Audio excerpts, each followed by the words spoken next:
عشق مجازی سے عشق حقیقی تک کا سفر، از قلم صبائے صداقت۔ یہ منظر سعودی عرب کے شہر مکہ کا ہے، مکہ جہاں خدا کا گھر ہے، جس کی زیارت کے لیے دنیا بھر سے لوگ جمع ہوتے ہیں۔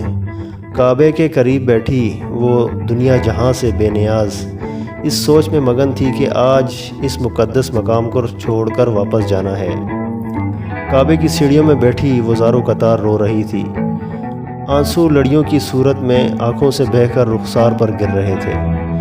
لوگوں کے ہجوم میں وہ تنہا صرف خدا کی ذات سے روبرو تھی۔ نہ جانے کتنی ہی سوچیں یک وقت ذہن میں گردش کر رہی تھی، نظریں مسلسل خانہ کعبہ پر مرکوز تھی۔ نہ جانے وہ کون سا لمحہ تھا جب کسی نے یہ کہہ کر اس کی سوچوں کے تسلسل کو جوڑا کہ چلو اب چلنا ہے، فلائٹ کا ٹائم ہو رہا ہے۔ یہی سب سے اذیت ناک لمحہ تھا جب حرم پاک کو چھوڑ کر واپس جانا تھا۔ دل شدت سے چاہ رہا تھا کہ کاش کوئی کہہ دے کہ رک جاؤ، چند لمحے ہی صحیح مگر رک جاؤ، مگر ہوتا وہی ہے جو قسمت کو منظور ہو، اور بالآخر وہی ہوا۔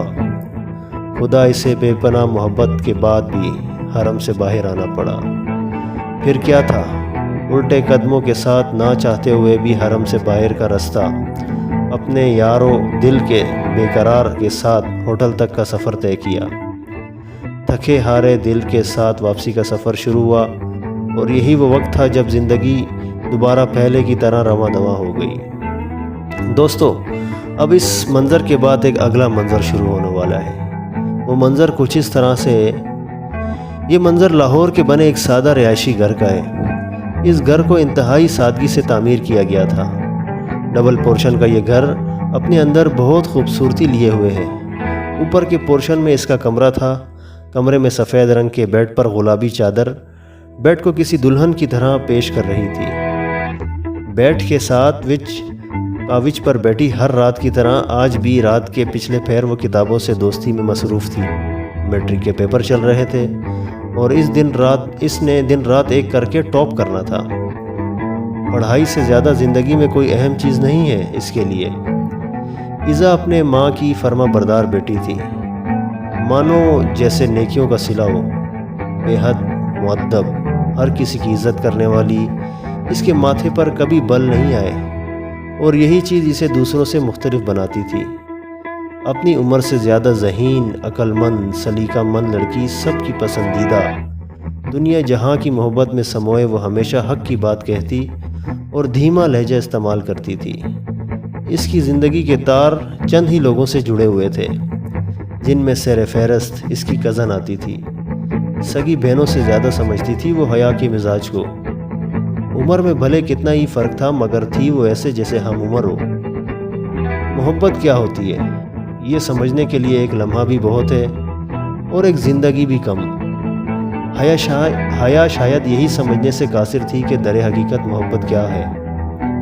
حیا کو لگتا تھا کہ اسے ہر اپنی چیز سے بے پناہ محبت ہے، اس کی زندگی میں آنے والے ہر انسان سے محبت ہے۔ ایسا شاید اس لیے بھی تھا کیونکہ اس کا دل صاف تھا، محبت بانٹتی تھی تو سمجھتی تھی بدلے میں ہر کسی سے محبت ہی ملے گی۔ مگر جب ایسا نہیں ہوا تو حیا کا دل کانچ سے زیادہ نازک اور پھول سے زیادہ نرم تھا، یکلخت ٹوٹ گیا۔ کچھ اپنوں کے رویوں نے اسے ایسا توڑا کہ بس پھر ٹوٹتی چلی گئی۔ محبت سے اسے اعتماد آہستہ آہستہ ختم ہو رہا تھا۔ اس کا دل موم سے زیادہ نرم اور کانچ سے زیادہ شفاف تھا۔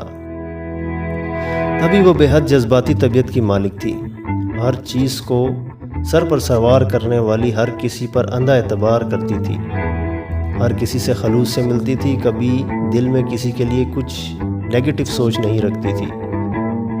مگر جب لوگوں نے اس کے خلوص کو ٹھیس پہنچائی تو اس کا اعتبار لفظ محبت سے اٹھنا شروع ہو گیا۔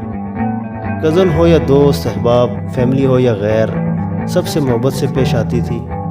کبھی کسی کو کوئی چیز دینے سے انکار نہیں کرتی تھی، اور یہی اس کی خصوصیت تھی۔ حیدر صاحب کے 3 بیٹے تھے اور 2 بیٹیاں۔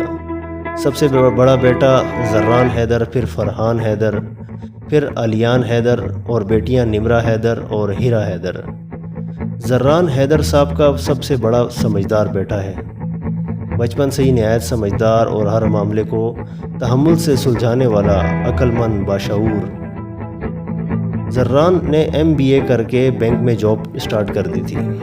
دراز قد، سفید رنگت، گلابی ہوتے گال، انابی ہونٹ جیسے لپسٹک لگا کے رکھی ہو اور چہرے پر ہمیشہ کی طرح مسکراہٹ سجائے، بالوں کو جل کر کے لگا کے سیٹ کر کے وہ آج بھی بینک جاتے ہوئے کسی شہزادے سے کم نہیں لگ رہا تھا۔ ماضی: ہر سال کی طرح اس سال بھی وہ رزلٹ کے لیے بہت فکر مند تھی۔ جتنا مرضی پڑھ لیتی پھر بھی فکر مند رہتی۔ کتنی دیر نماز کے بعد دعا کرتی رہتی، یا اللہ پاک ہمیشہ میری دعاؤں کو قبول کرتے ہیں آپ، اس بار بھی میری دعا قبول کریے گا۔ یا اللہ کچھ بھی ہو جائے بس میرے 500 سے اوپر نمبر آئیں اور میری فرسٹ ڈویژن بن جائے۔ یا اللہ میں یونیورسٹی جانا چاہتی ہوں، خدارا میرے اتنے اچھے نمبر آ جائیں یونیورسٹی میں داخلہ مل جائے۔ کتنی ہی دیر روتی، دعا مانگتی رہتی، جب دل کو کچھ سکون ہو جاتا نماز اٹھا کر لیٹ جاتی، مگر نیند آنکھوں سے کوسوں دور تھی، کیونکہ صبح اس کا گریجویشن کا رزلٹ آنا تھا۔ تو دوستو اب تک کے لیے صرف اتنا ہی، ملتے ہیں اگلی ایپیسوڈ میں، تب تک کے لیے اپنا خیال رکھیے گا۔ اللہ حافظ، اللہ نگہبان۔